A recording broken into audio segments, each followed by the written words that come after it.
여러분 안녕하십니까? 광주 MBC 뉴스데스크입니다. 광주 군공항 이전 특별법이 마침내 제정됐다는 소식 어제 전해드렸죠. 이제 지역민의 관심은 신공항이 어디에 또 어떻게 건설되는지, 또 현재 광산구 일대 기지는 어떻게 활용될지에 쏠립니다. 계획에 따르면 새롭게 지어질 군공항의 소음도 광주 도심에 있는 것보다는 줄어들 걸로 예상됩니다. 주현정 기자가 보도합니다. 광주 군공항이 옮겨갈 지역에 대한 혜택과 배상은 늘고 사업 초기 광주시가 감당해야 하는 사업비 부담은 완화된 광주 군공항 특별법이 제정되면서 군공항이 옮겨갈 지역과 조성 계획에 지역민의 이목이 쏠립니다. 가장 큰 관심 사안은 전투기 소음 정도.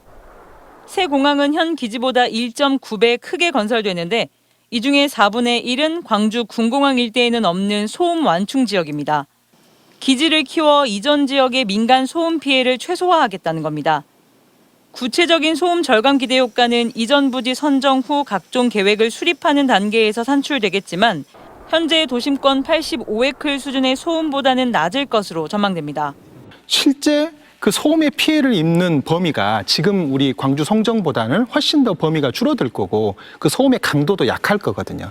근데 이제 그 반발하는 분들은 그냥 강렬하게 소음 피해 때문에 나는 반대한다 이렇게 돼 있는데 그 소음이라는 것이 어느 정도인지에 대해서 충분히 설명하는 시간도 필요하고 사업지 편입 주민들을 위한 이주단지, 주변 농축수산업 피해 대책도 마련됩니다. 최소 4,508억 원, 기존에 확정된 이전 지역 지원 사업 규모와는 별도로 진행되는 사업입니다. 광주시와 국방부는 공항 이전으로 5조 1천억 원의 생산과 1조 8천억 원의 부가가치, 3만 8천 명의 취업 유발 효과를 전망하고 있습니다. 전남도와 광주시가 함께 인센티브에 대해서 협의하면 제일 좋고요. 광주시가 이전 후보지에 대해서 어떤 인센티브를 줄 건가를 준비해서 종전부지, 기존 광주 군공항은 그린 스마트 시티로 조성될 예정입니다. 인공지능 등 첨단 기술 구현 첨병으로 도시문화예술정원과 산업 클러스터 계획도 담고 있습니다. 이는 윤석열 대통령의 지역 대표 공약이기도 합니다. 이전과는 확연히 달라진 광주 군공항 이전 사업 온도차. 특별법 제정이 오랫동안 꼬였던 매듭을 풀 전기가 될 것은 분명해 보입니다. MBC 뉴스 주현정입니다. 오늘로 세월호 참사 9주기를 이틀 앞두게 됐죠. 진도 팽목항과 목포 신항에는 추모객들의 발길이 이어졌습니다. 또 제주 지역 학생들은 9년 전 그날의 아픔을 기억하겠다며 단원고 학생들을 대신해 수학여행길에 나섰습니다. 박종우 기자가 취재했습니다. 세월호 참사 9주기를 앞둔 진도 팽목항.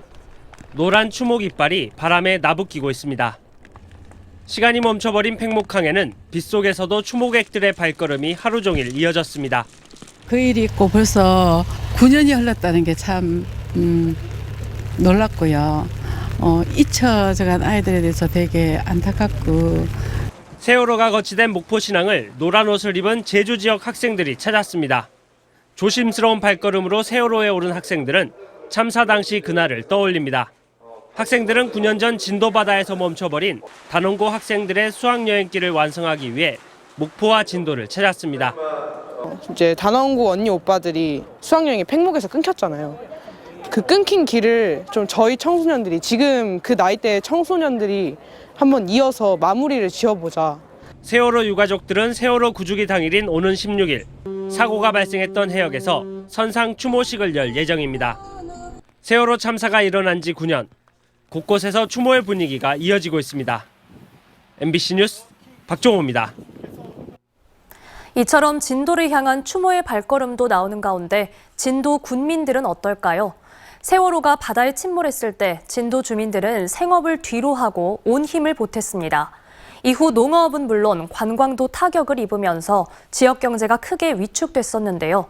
아직 다 가시지 않은 후유증을 딛고 다시 일어서기 위해 힘쓰고 있습니다. 신광하 기자가 보도합니다. 전체 인구 20%에 달하는 5천여 명이 어업에 종사하는 진도군. 세월호 참사 이후 조업 중단은 물론 농산물 판매 부진이 겹치면서 당시 2달간 입은 직접 피해액만 900억 원에 달했습니다. 당시 수색 구조와 방제, 이후 자원봉사 활동에 참여했던 진도 군민은 14,000여 명에 달합니다. 인구 절반이 수년간 참사 수습에 나섰는데 정작 자신들의 어려움은 드러내지 못했습니다. 워낙 힘들게 살았으니까 우리가 빚도 많이 줬고 그것 때문에 돈 조금 못 번 괜찮아라. 안 그요? 자식 가슴에 묻은 사람들이 있는데. 참사가 일어났던 곳이라는 이미지로 관광산업은 큰 타격을 입기도 했습니다. 피해는 인접시군으로 확대됐고 목포와 해남 등 관광업체들도 매출이 절반으로 급감했습니다. 9년이 흐르는 동안 코로나19까지 겹쳐 회복은 더디기만 했습니다. 옛날처럼 그렇게 여기 관광객들이 많이 안 와요. 그리고 관광객들도 이제 앞으로 이제 좀 오시고 하시면 좋을 것 같은데. 아픔의 상징이던 구 팽목항. 진도항 개발 공사는 이제야 마무리 단계에 접어들었습니다. 육지에서 제주로 가장 빠르게 가는 도 운항하고 있습니다. 인근에 건설 중인 국민해양안전관도 참사를 기억하고 재난 대응 등을 교육할 장소로서 오는 7월부터 방문객을 맞이할 예정입니다. 모든 것을 다 팽개치고 거기에 동참을 함께 했습니다. 슬픔과 함께 했기 때문에 그런 어려움이 많았다고 보죠. 그러나 그런 것은 지난 9년 전의 얘기입니다. 또 새롭게 출발하고 앞으로. 참사의 아픔을 품으며 직간접적인 트라우마로 고통받아온 진도군은 지금 지역경제 회복과 변화를 준비하고 있습니다. MBC 뉴스 신광하입니다.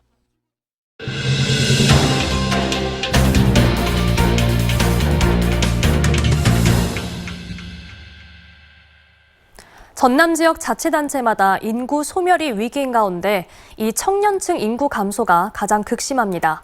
산단 업체마다 지역민 우선 채용 등을 통해 인구 유출을 막아보려 하고 있지만 기존 대책으로는 청년층 인구 감소를 막는 데 한계가 많습니다. 광주와 목포, 여수문화방송 3사 기자들이 함께 만드는 기획뉴스. 오늘은 여수문화방송 김단비 기자가 취재했습니다. 지난 20년 동안 전남에서 청년 인구 누적 순유출이 가장 큰 지역은 여수시입니다. 2000년부터 20년간 장흥군 전체 인구에 달하는 청년 3만 7천여 명이 다른 지역으로 빠져나갔습니다. 목포도 2만 4천여 명의 청년들이 다른 곳으로 이전했습니다. 여수시는 이에 따라 2017년 여수 산단 지역민 우선 채용 제도를 도입했습니다.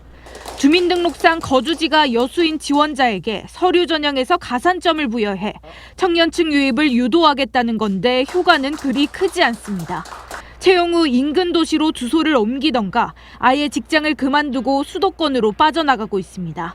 당초 제도 도입 취지를 제대로 살리지 못하고 있는 겁니다. 그거는 이제 그 부분까지는 당시 채용을 한 거기 때문에 근데 그 이후로는 이거는 주소는 근데 이제 뭐 확인을 좀 하기 어렵죠. 청년층 인구 유출은 출생아 감소에도 영향을 미쳤습니다. 여수 출생아 수는 10년 사이 절반으로 뚝 떨어져 한 해 1000명에도 미치지 못하고 있습니다. 출산 장려금을 첫째아 기준 300만 원으로 확대하는 등 적잖은 예산을 쏟아부었지만 출산율은 좀처럼 오르지 않으면서 단기적인 현금성 정책의 한계에 부딪혔습니다. 이렇다 보니 지역에서는 인구 증가 정책을 대대적으로 손봐야 한다는 지적이 나옵니다. 교육과 취업의 연계를 강화한 교육 자유특구와 같은 중장기적인 대책이 필요하다는 의견이 제시되고 있습니다. 영어 교육 도시 조성을 통해서 한 10년간 인구가 약 38% 증가한 사례를 확인을 했거든요. 우리 여수 기업과 연계해서 이 취업에 연계된 특성화 교육을 만들 수가 있습니다. 인구 유입 효과 큰 청년층을 잡기 위해 다양한 대책을 내놓고 있는 전남 지역 자치단체. 하지만 인구 감소폭은 줄어들기미를 보이지 않고 있어 보다 근본적이고 현실적인 새로운 인구 정책이 필요하다는 목소리가 커지고 있습니다. MBC 뉴스 김단비입니다. 곡성의 한 마을 주민들이 낡은 폐기물 처리장을 다시 짓는 사업에 대해 반발하고 있습니다. 이 폐기물 업체가 고형 연료인 SRF를 소각하는 허가까지 받아놨는데 이는 소각할 때 발암 물질이 나올 수 있어서 주민들 건강에 대한 우려가 나옵니다. 업체는 실제 SRF 소각 계획이 없다고 설명하지만 주민들은 믿기 힘들다는 입장입니다. 김초롱 기자가 현장 취재했습니다. 곡성군 주민 100여 명이 폐기물 처리장의 허가를 취소하라며 군청 앞에 모였습니다. 주민들은 삭발시까지 단행하며 사업 중단과 폐쇄를 촉구합니다.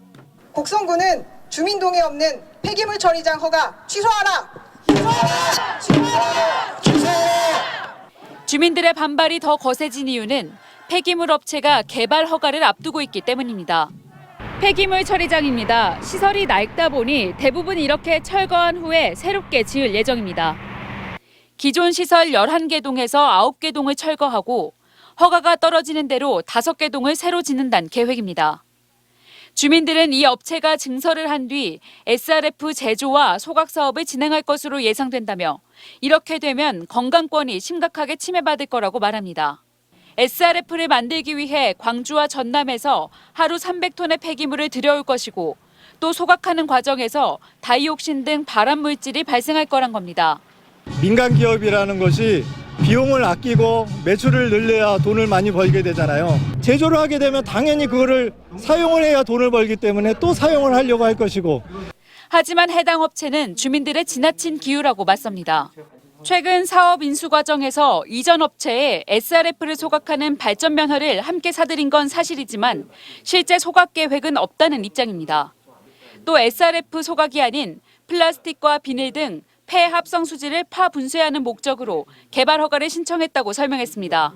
어떤 건 사고 어떤 건 안 사고 이런 부분들은 이 매각하려는 이전 회사와 그렇게 협의가 되는 부분이 아니었고 그 법인 자체와 그 면허를 전체적으로 인수하는 과정이었기 때문에 이전 업체가 폐기물 불법 보관 등으로 행정처분을 25차례나 받은 전적이 있어 주민들의 불신이 깊은 상황. 곡성군은 관련법에 따라 이달 안으로 개발 허가 여부를 결정하겠다고 밝혔습니다. MBC 뉴스 김초롱입니다.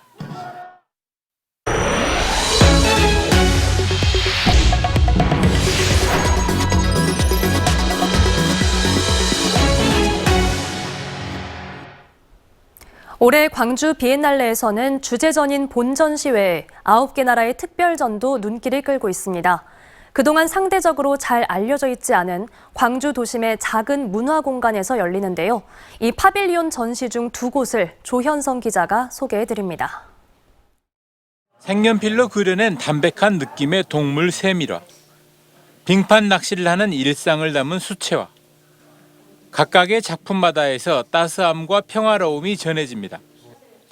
눈과 얼음으로 뒤덮인 극지방, 영하 30~40도의 대자연 속에서 살아가는 이누이트족들의 예술 세계가 국내에서는 처음으로 선보이고 있습니다. 이 예술가들이 그냥 자기가 본 거, 기억한 거, 경험한 것들을 그냥 드로잉으로 그리고 돌 조각으로 그리고 석판화로 그냥 표현을 했구나.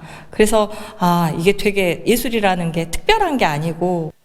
캐나다 소수민족으로 고통스러운 역사를 겪고 진실과 화해를 원하는 이누이트족들의 이야기는 5.18 시민군 출신의 작가를 기리기 위해 조성된 작은 미술관과 역사성과 상징성에서 맞닿아 있기도 합니다. 우크라이나 전쟁 최대 격전지인 마리오폴의 전쟁 전 모습을 담은 영상입니다. 단편 영화 6편이 순차적으로 방영되고 있는 이곳은 폴란드 파빌리온으로 마련된 3곳의 분관 중 한 곳입니다. 우크라이나 현지의 실험영화 작가 그룹이 영상의 취재와 편집을 맡은 일종의 독립영화입니다. 좁은 골목길 끝에 자리한 전시공간 5평 남짓의 이 작은 갤러리는 전쟁이 일어난 이후 우크라이나를 지지하는 몇 차례의 활동을 한 것이 계기가 돼 이번 비엔날레의 특별전 무대가 됐습니다. 우크라이나를 지원하는 그런 의미로 저희 공간이 그러니까 사용이 되었다는 게 사실은 굉장히 영광으로 생각을 하고 있습니다. 폴란드 파빌리온은 다음 달 초 마리우폴의 전쟁 이후 모습을 담은 새로운 영상과 함께 인근의 또 다른 문화공간 2곳에서 폴란드 전통 예술에 기반한 사운드 설치 작품과 관객 참여형 퍼포먼스도 선보일 예정입니다. MBC 뉴스 조현성입니다.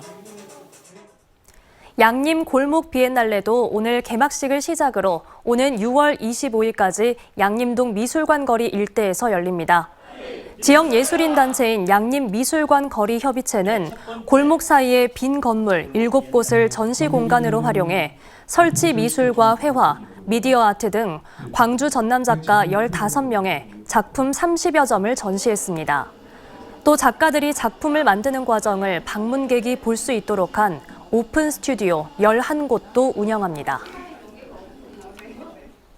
어린이 보호구역 내 보행자의 안전을 위해 안전 펜스 등의 설치를 의무화하는 법률 개정안이 발의됐습니다. 민주당 이병훈 의원은 어린이 보호구역에 안전 펜스 등을 의무적으로 설치하도록 하는 도로교통법 일부 개정안을 대표 발의했습니다. 현행법은 방호 울타리나 차량 진입을 막는 말뚝 등을 임의시설로만 규정하고 있고 실제로 최근 대전에서 발생한 어린이 보호구역 사고 현장에서도 안전 펜스가 설치돼 있지 않아 사고 피해를 키웠다는 지적이 제기됐습니다. 5.18 정신 헌법 수록 반대 등으로 논란을 빚은 국민의힘 김재원 최고위원이 광주를 찾아 사과했습니다. 김 최고위원은 오늘 오전 비공개로 국립 5.18 민주묘지를 참배한 자리에서 광주 시민의 아픔과 민주 영령님들의 희생을 늘 기억하겠다며 깊이 사과의 마음을 전하고 싶다고 밝혔습니다. 김재원 최고위원은 지난달 전광훈 목사의 사랑제일교회 예배에 참석해 5.18 정신을 헌법에 넣겠다는 것은 불가능하고 또 반대한다고 말했다가 당 안팎에서 거센 비판을 받은 바 있습니다. 한화 에어로스페이스의 한국형 우주발사체 단조립장이 순천에 건립됩니다. 한화 에어로스페이스는 오늘 순천 소재 율촌 일산단 2만 3천여 제곱미터 부지에 오는 2025년까지 500억 원을 들여 우주발사체 단조립장을 건립해 독자적인 민간 우주개발 인프라를 구축하겠다고 밝혔습니다. 또 한화 측은 단조립장을 놓고 경쟁했던 고흥에는 발사체 클러스터 부지가 조성되는 대로 발사체 핵심 구성품의 제조시설을 건설하겠다고 덧붙였습니다. 순천시는 조립장 건립과 관련해 순천뿐만 아니라 연관된 지역 또 기관 등과 함께 협력해 연대와 연합의 정신으로 우주산업 남해안벨트 조성에 협력할 것을 제안했습니다. 국립광주박물관이 도자문화관 건립을 위한 첫 삽을 떴습니다. 국립광주박물관 도자문화관은 한국과 아시아 도자문화실, 신기술 융합 콘텐츠 영상실 등으로 꾸며지게 되며 오는 2025년 10월 개관을 목표로 하고 있습니다. 14세기 아시아 도자문화의 타임캡슐이라 할 수 있는 신안해저문화재 19,000여 점 등을 국립광주박물관은 소장하고 있습니다.